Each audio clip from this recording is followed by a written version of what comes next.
no ebi this way chocolate drink do ya and also share special ice mineral water special drinks woma daroma and dey and some brewo na the dimakotin bi and finance minister Dr. Casey Atofos and the atubia say kokwakuafo a musika ka mu no aban ehyasie atuamoga Ghana buying the abetu dresses say cocoa bag baako eye 2587. Na dia cost kokwakuafo be say bosome nan ni na entuamoka no aban de stress wo de nhye bi ba ebesi sa hawo ni nyina ano ebi ensi bibo. Dom kuma ewo mrahye bedwafie de atu dwase cocoa boom no na aba no omobo nyoso. Enne yebesi nkonwa na yedi nkomo na nkomo be ene enimo AD cocoa sector enhye fofra aban no de eba no ho nkomo na yeba bedi akenkanfo ye me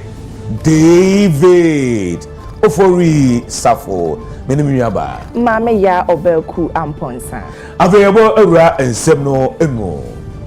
osafo hwe o my Ghana isika sem so aye Dr. Casey Atoba Forcing na ode atudwa se kokwakuafo a mosu ache se bebo so miensa ekonan ni matom koko na so sika mae no aban che se monka makoma entom yam e free na koya aban betua musika no e de amamo. To bring relief to unpaid cocoa farmers, Cabinet has accordingly directed the Ghana Cocoa Board to commence immediate payment of all affected cocoa farmers. 2. A new Cocoa Board bill will be presented to Parliament to implement an automatic adjustment of producer price to align with movement in the world market price, exchange rate, and other key variables, and guarantees a minimum of 70% of gross FOB price to be paid to the cocoa farmer. A new financing model for cocoa purchases and related operations with associated benefit for increased processing will be introduced effective 2026-2027 crop season. The current financing model was invented as a necessity after the syndicated loan failed after 32 years of successful implementation, and it was proven not to be sustainable. In fact, it has proven not to be sustainable. The financing model is entirely dependent on a buyer's willingness to bear the financing costs and to pre-finance the purchase of cocoa.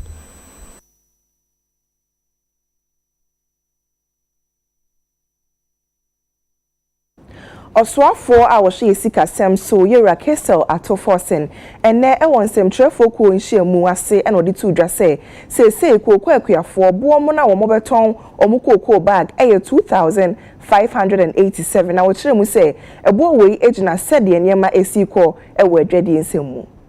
Wasteful and uncontrolled expenditure practices are to be curtailed immediately. The world market price has dropped significantly from the average of 7,200 tons to 4,100 per ton, making Ghana's cocoa beans uncompetitive and creating liquidity challenges. To address this, the Producer Price Review Committee, PPRC, met this afternoon under my chairmanship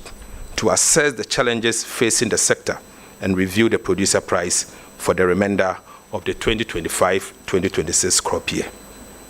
In order to cushion the farmer, the PPRC has recommended that the farmer be paid 90%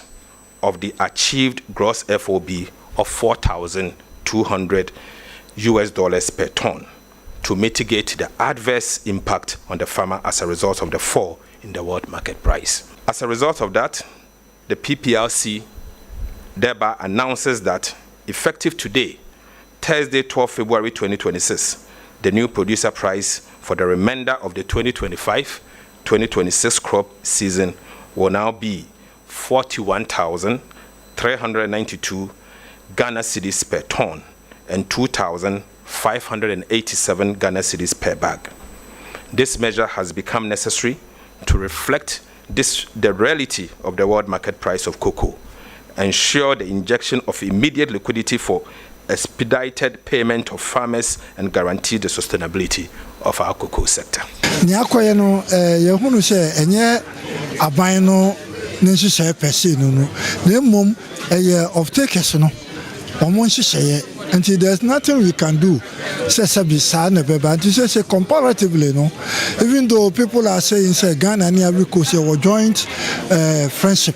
but joint friendship, no, is in consultation. Until as it is, no, also can no.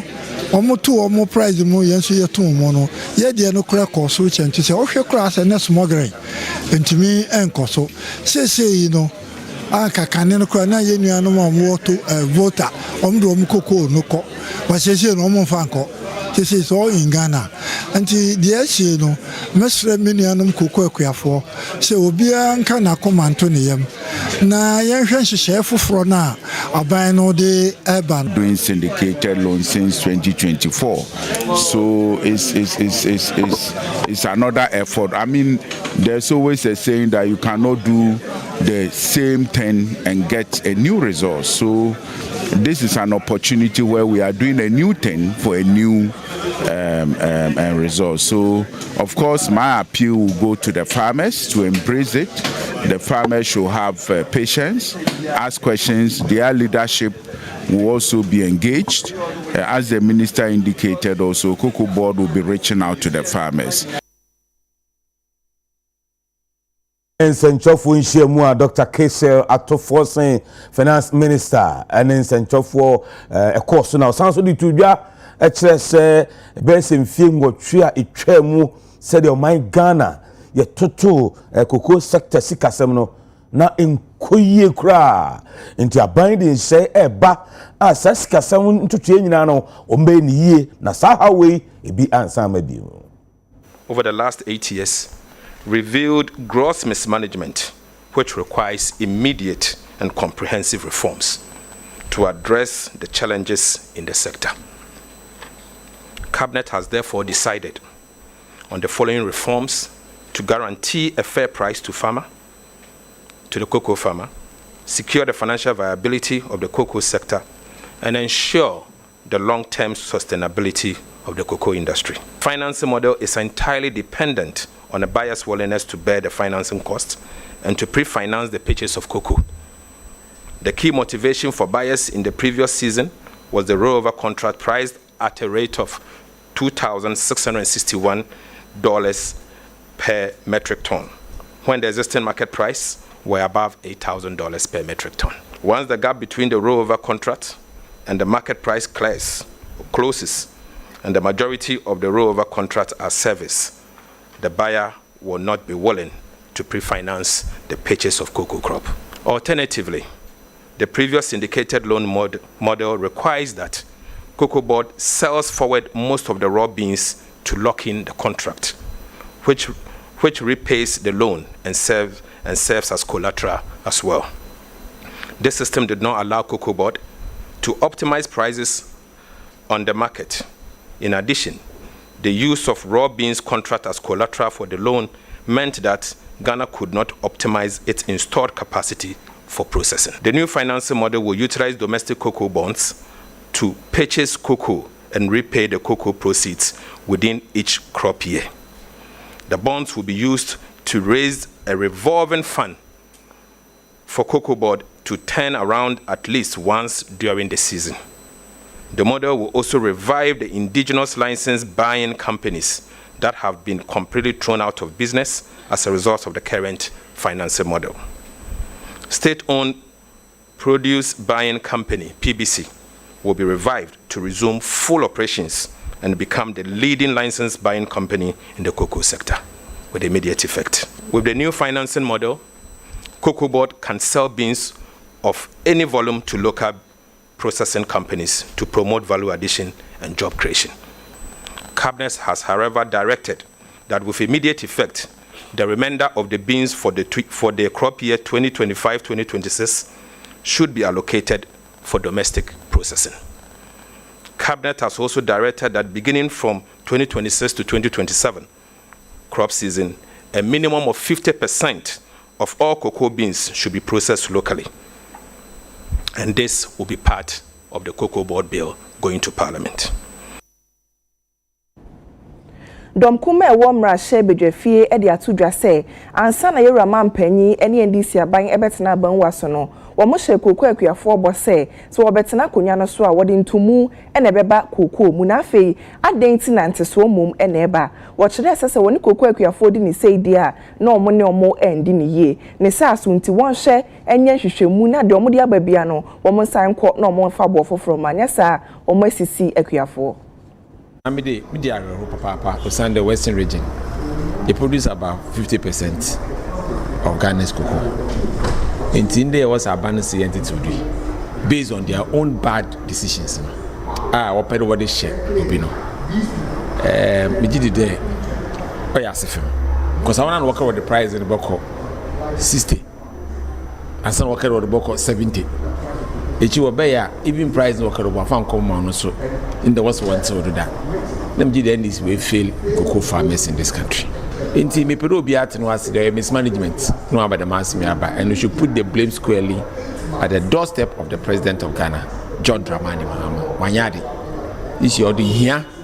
no about Western region. I am even surprised that the IMF is sleeping over this. Because we developed this strategy in consultation with the IMF as a requirement, one of the requirements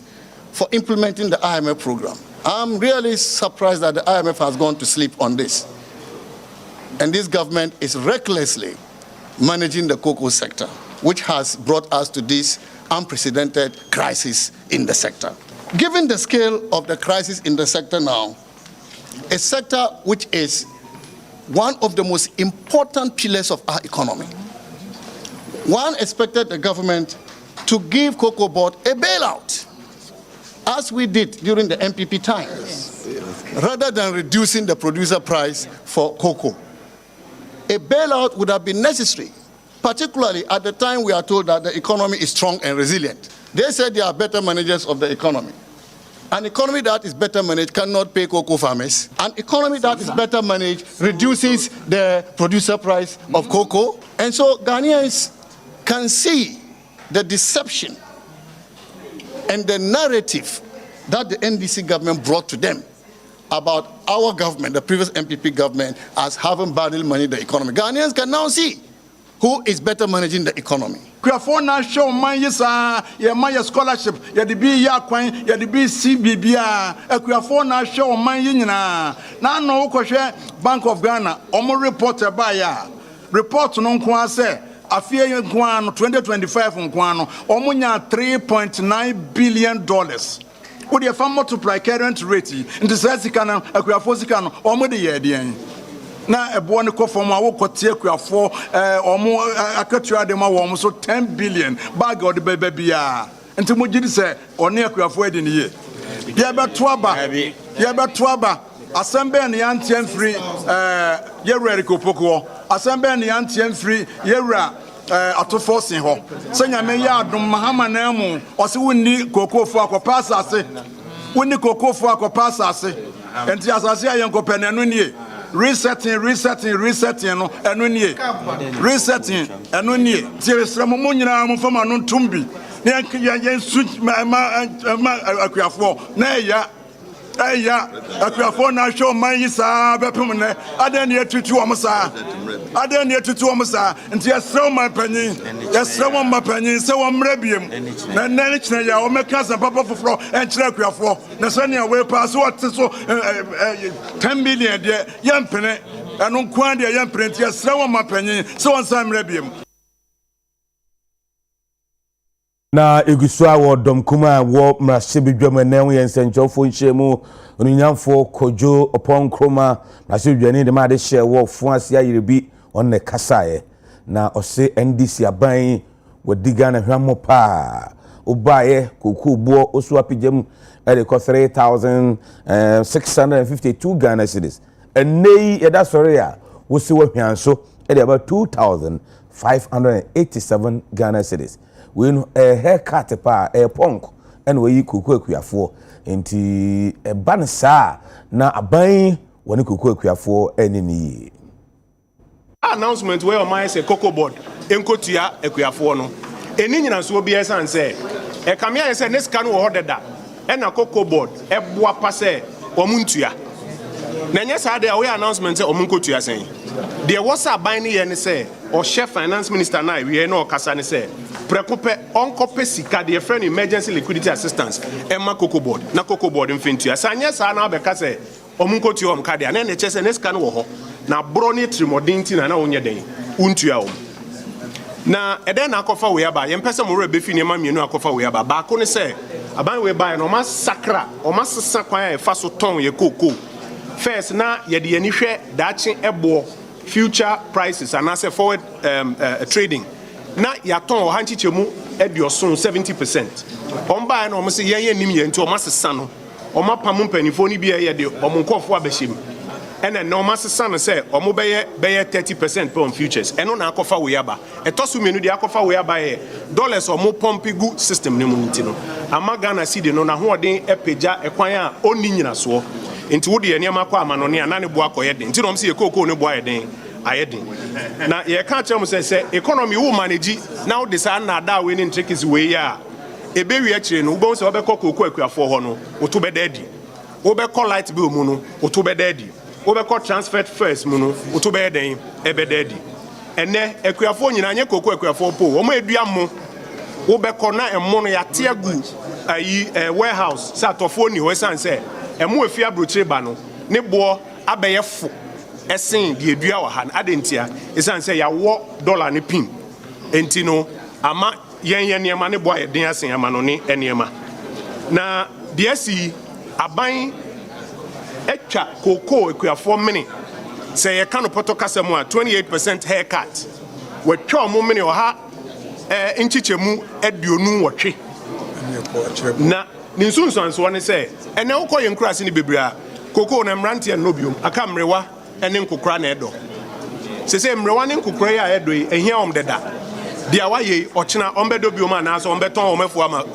galamseefoɔ ne ne aka enyuma foreign exchange ɛne ibodwabodwa kakra yɛnya free kokom sɛ ni na ɛba bɛyɛ den ɛba bɛkɔ fam ɛno nti dɔm kuma no deɛ ayɛsie ni ɛdi kan deɛ akɔfa wei nyinaa ba ɛne nsesaeɛ a kookoo mpanimfoɔ cocoa board foɔ ayɛ ɛno nti yɛsrɛ ɔma mpanin sɛ saa bere mpanimfoɔ a ɔde wɔm kɔɔ cocoa board a ɔma kɔfa saa ɔha wei nyinaa ba no ɔnna ɔma ase na ɔmo nkɔyɛ den ɔmo nkɔtena fie na ɔmo anim adwuma no yɛ no ɛmbɛsom na ɔmo nyɛ no yie ɛtɔ so mmienu kookoo na ɔkaa sɛ ɔbɛtua 6,000 to 7,000 na afei edi kan wantua ɔhyɛ wɔn bɔ sɛ ɔbɛtua 3,600 a ɛnu mpo ntua na nkɔfoɔ edi apiniɛ bɛyɛ bosomi bɛyɛ mmiɛnsa nan ni no so ɔka sɛ ɔbɛte so akɔ 2,800 deɛ a yɛte ase a ɛnyɛ den ɛnyɛ yie nti yɛsrɛ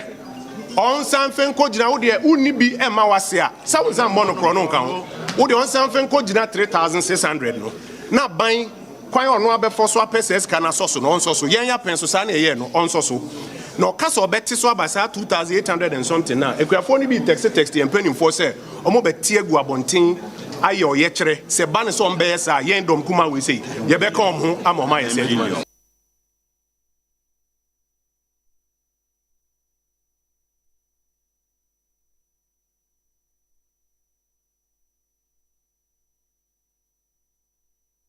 Adesima ma yɛntwa yɛn ho ɛngye aboafo nkratoɔ yɛba a yɛde nkɔmmɔ hwetwe ɛbɛso mu